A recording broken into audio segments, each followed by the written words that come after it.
Sento voci insistenti che dicono che ma io voglio rimanere dove sto, la famiglia.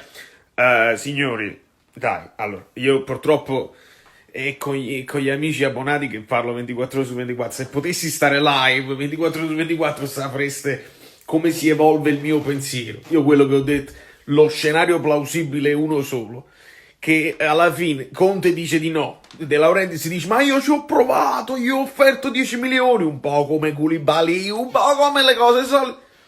ma devi avere già pronto il piano B, cioè hai già il sì di un Tudor, di un Semplice, di un Giampaolo, di un nome più plausibile, di un Conte che prende 10 milioni, che vuole un mercato da 10 milioni, che entra un mercato da 10 milioni, e chi ce lo dà?